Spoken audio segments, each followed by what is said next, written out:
everybody, I'm back. So I'm here trying something new because there's something that's really important to me that I want to be able to share with you all. So I took the Embodied Movement Summit last month and it was put on by Evolve My Place. So shout out team, you did an amazing job. And there were speakers from all over the world that gave insightful presentations, and there was one speaker in particular, Simon Tacker, and he introduced me to this word called kinesthetic empathy, and I want to dive deeper into that. But just real quick, for those of you who aren't as familiar with me, I'll give you a quick recap of the past 2 years. COVID hit, and we were mass distribution sites, food distribution sites. I'm in Brooklyn, New York, by the way. So mass distribution, food distribution, COVID testing sites. Then summer hit, they opened the playgrounds and we were put in charge of providing free programs to the youth in areas that were hit hard by COVID. Then when the school year came around, we were remote learning sites for kids of essential workers, and then also kids who did not have Wi-Fi. So our centers became kind of like a Montessori style school. Like we learned a lot, and it was kind of an amazing process to watch that grow. And then recently I've been working a lot with seniors.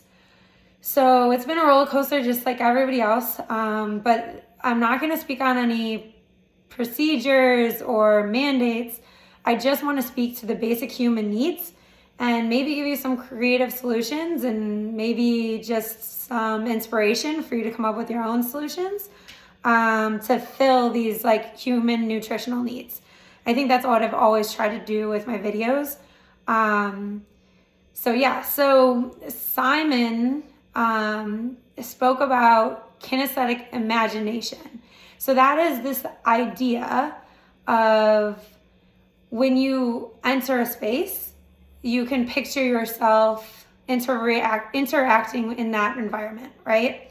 So for example, if you're a tree climber and you walk into a park, you're gonna look at the trees and like which ones have an easy branch for you to get up into, right?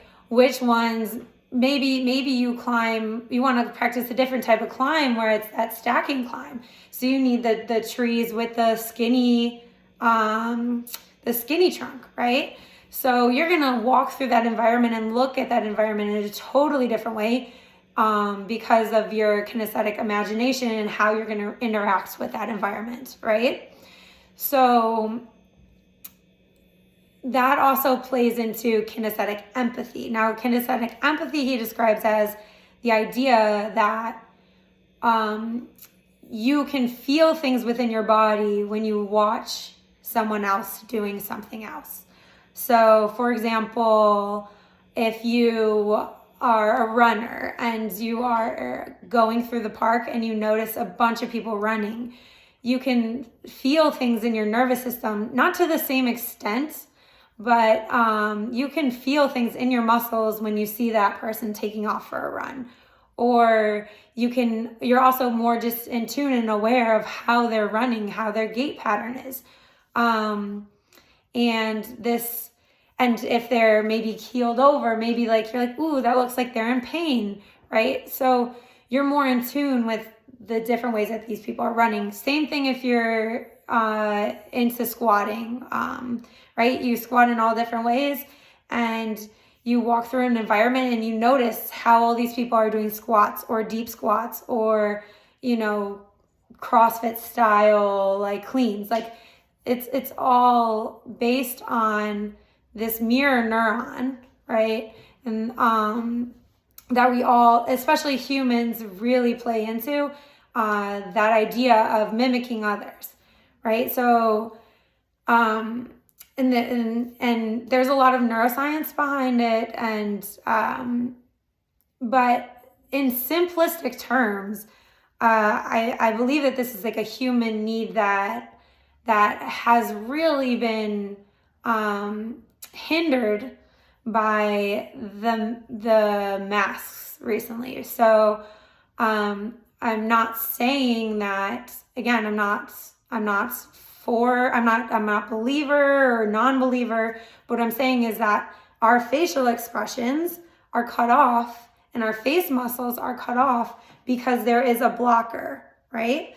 So you might not smile as big because you're under a mask, or you don't see the other person smiling back, so you don't smile bigger, right? So I believe that this facial expression is also playing into the depression, the anxiety, all the emotional things that are going on, and it's very prevalent in the everyday life, especially in New York City, because there's a lot of individuals. So there is a lot of there's a lot of masked individuals. So you're just constantly surrounded by it.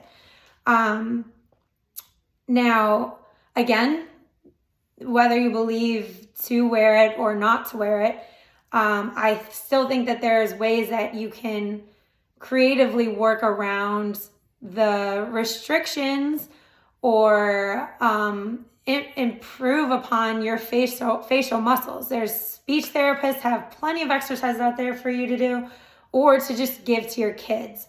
So for example, when we had the kids last year, they were allowed to take their mask off for lunch and breakfast. So when they did that, I would play games with them, like, oh, make a sad face, make a happy face, make your most angry face. And they loved it and they thought it was so fun. And we'd play games where I'd make a face and then it would be cut off by the mask, and then they'd have to guess what type of face I was making. So we made it into a game as well, like, because I also believe that through games, you can get that interaction that's involuntary, right? Even Dr. Perry said in the summit, he said, 10% of movement is voluntary and 90% is involuntary, right? So when you laugh, like, you go and you open your mouth and you laugh, but like that's like maybe the 10%, but what happens to the rest of your body when you're laughing? Maybe your head goes back. Maybe your whole body is like going forward and back. Maybe you're just like shaking with laughter. Like, there's so many other movements that tie into laughter that are just involuntary. So that can come about more in a gameful situation. So for example, that's what that was one creative solution I came up with when we had the kids at the center, and they loved it. So if you want to try it out, go ahead. But I want to also talk about another brief topic as well.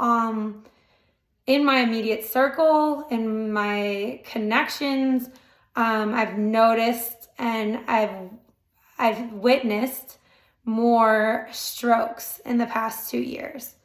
I don't care what numbers you want to show me, but this is within my experience, right? So yours could be totally different. But personally, I feel like this kinesthetic empathy can also be translated into working with individuals with strokes. So really focusing on those facial expressions, because one of the things that is lost often is their facial expression, and then their inability to recognize others' facial expressions. So, and the inability to laugh with the same depth, to speak with the same deepness in their voice, right?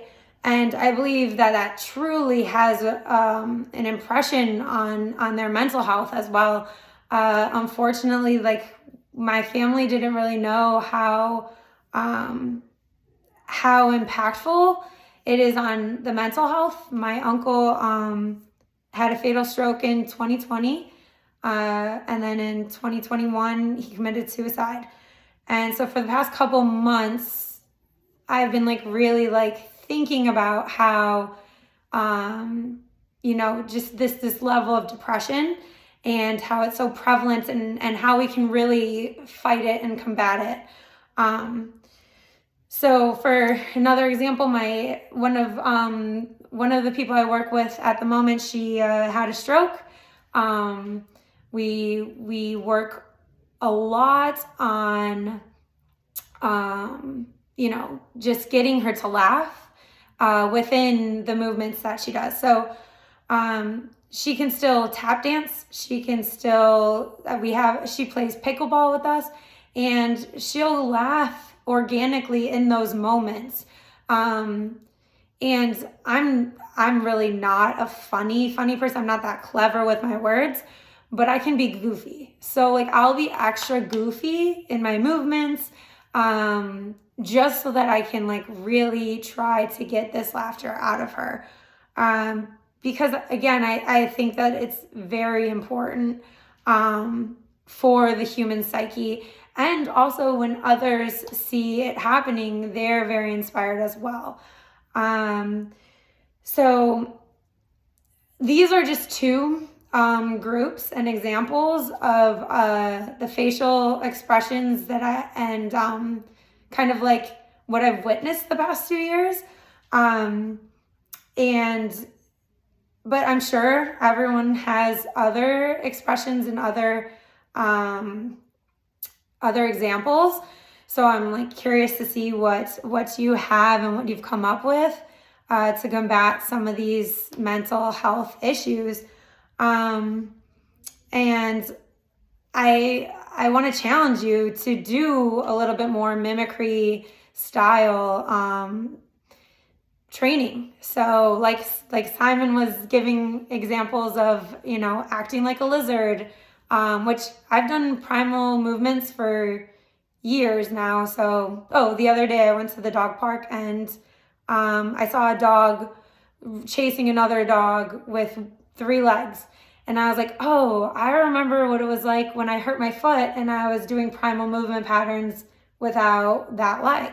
So I was able to empathize with that dog, right? So this empathy, this kinesthetic empathy extends way beyond just the human aspects. You have the animals, you have the plants, and everything that you're surrounded with. And I think it gives you a greater appreciation for life. So, this is my first time doing one of these things, so I'm not sure how it's going to go over, but I hope it's helpful. I hope you have some ideas for me.